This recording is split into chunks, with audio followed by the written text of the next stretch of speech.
Hello, beautiful people. Let's start that one again. Hello, beautiful people. Welcome to another nipple stroking the arousing episode of Tech Spurt Weekly, where this week you join your Uncle Spurt in lovely Berlin. It's hot as out, I don't have a hat, and I'm so hungover it basically feels like a badger is molesting my brain. But of course I'm a professional dedicated to my craft, so I'm not going to let a little hangover or the fact that I can barely speak get in the way of another cracking episode of Tech Spurt Weekly, or even f***ing vans that are going by. Is this actually focusing on my face or the building behind? I can't really tell. Apologies if I'm just a fuzzy, bright white blur. Anyway, I can already tell this is going to be the best episode ever, so let's jingle it. Tech Spurt Weekly.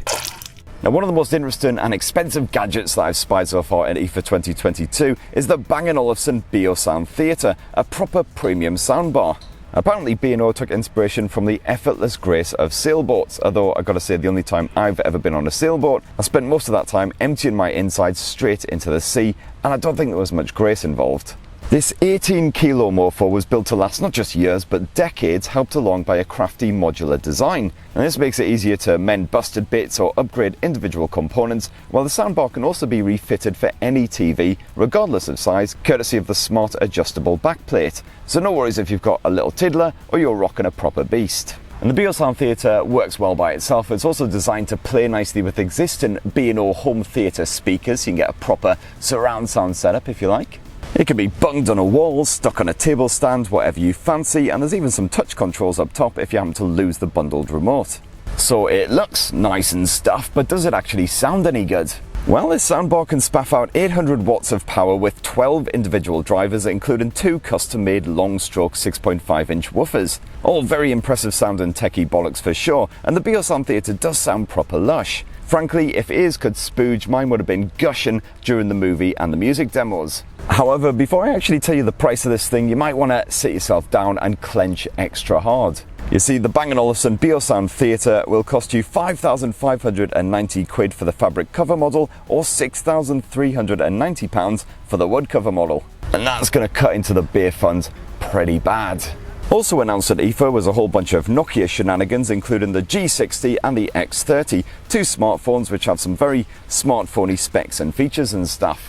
Still no flagship shenanigans from those buggers. These are definitely mid-range mobiles, but they're pretty good. Go check out my hands-on videos with them if you want to, or if you don't, that's fine as well. Not going to pressure you into anything, it's all good. Oh my god, my scalp is literally drying up as I talk. Why did I not bring a hat out here? It was so stupid. This will have to do. And also this week, Sony finally revealed its Xperia 5 Mark IV, which we did a big old feature on last week. It seemed like most of the leaks and the rumours were pretty much on the money, although the battery did actually increase in size, despite the fact that the dimensions got a teeny tiny bit smaller. So you've actually got a bigger 5,000 milliamp hour capacity battery, which is pretty bloody impressive considering the size of this thing. But most of the other rumours were on the money. You've got the wireless charging and everything on there, which is great. Another gorgeous full HD display, stereo speakers, and the usual camera shenanigans. Nobody seems to really care that I've got a camera bag on my head, so God bless you, Germany, you don't judge. And also this week, Oppo decided to launch its Reno 8 and Reno 8 Pro smartphones. I've covered the Reno 8 Pro right here on Tech Spurt, so I won't bang on about it again. Go check out that unboxing video again if you fancy it, if you've got a bit of spare time, you know, no rush. And there's probably lots of other shiny tech stuff launched as well, but frankly, I am actually starting to die right here. My northern complexion was not designed to exist in this sort of weather. It just does not work. And also this camera bag is getting super hot because it's black. Hooray. Anyway, before I actually dissolve before your very eyes, let's just quickly whip through last week's viewer comments. Viewer comments. So first up, Stephen says, Uncle Spurt is so angry today. Yeah, I mean, I'll let you into a little secret, Stevie. Uncle Spurt is angry a lot of the f***ing time. Usually I can hold it together, I can, you know, smile and maybe even act pleasantly, but I am basically like a massive bag of farts perched precariously close to a burning candle. Disaster could strike at any friggin' second. We've also got an update on what IFA actually stands for. Apparently it means International Funkenstellung. Firkenstellung, a word which I'll flash up on screen now if I actually remember to. I'm not too smashed when I'm editing this. The Big Cheese says, full frontal at the show, showing off old equipment again. Excusez-moi.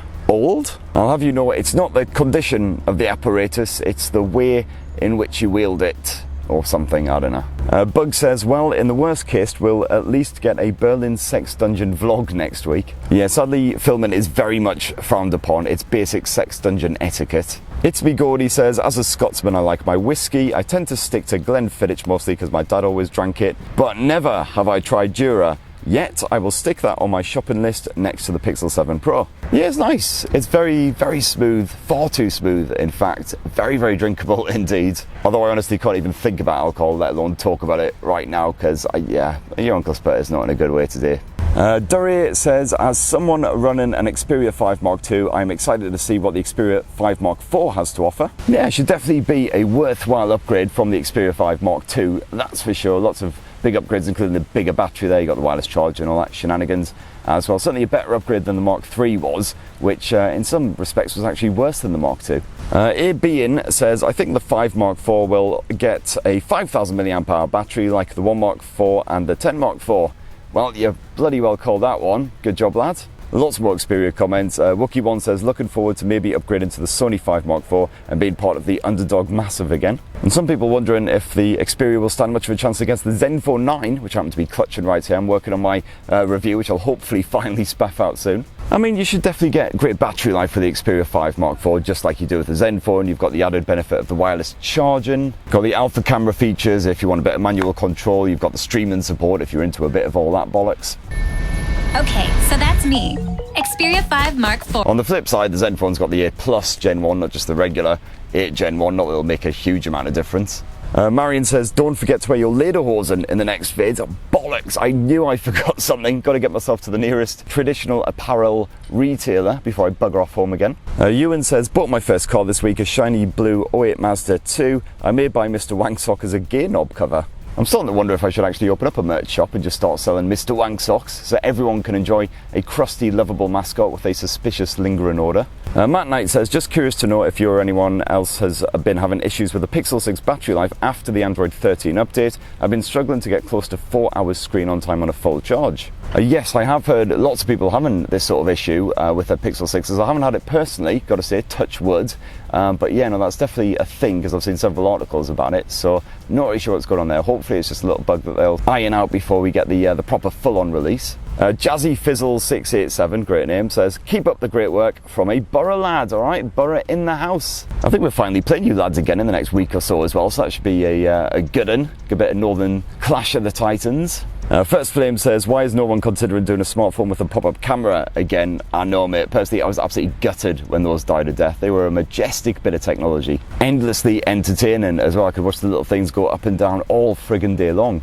Captain Crunchy says, thanks Uncle Spurt, and glad you're recovered from C19. That asshole. Yeah, it was an asshole, you are 100% correct. Although yeah, at least it didn't feel like a really bad hangover this time around. It was just a crappy cold, basically, so that was an upgrade, I guess. Oh my god, I need so much water. Evil Umpire says, premium entertainment at a less than premium price. That's something very noisy going by. Premium entertainment at a less than premium price. I don't think I've ever been called premium before, that's for sure, so thanks for that. Normally I'm the one that you resort to when unbox therapy can't be asked to cover the thing you're after. I better make this the last one because I can actually feel steam coming off my head right now. Rafa says, your daughter sings on key unlike her dad. This is my less than impressed face.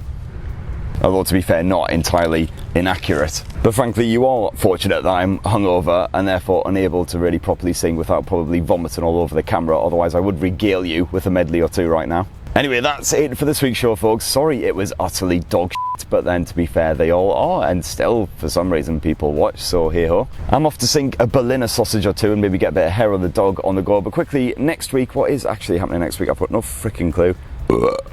Other than me hopefully not feeling this rough. Bollocks all by the looks of it, which is lovely stuff, so I'll actually be able to catch up with some of the stuff that I've got left over from this week. I'm going to bring you a review of the Zenfone at long bloody last, lots of other tasty tech shenanigans, so please do smash your comments down below. We'll try and crack through as many of those as possible this time next week, where I'll actually be back in my luxurious studio surroundings. Have yourselves an absolutely stunning weekend, and I'll chat with you all on the other side. Cheers everyone, love you!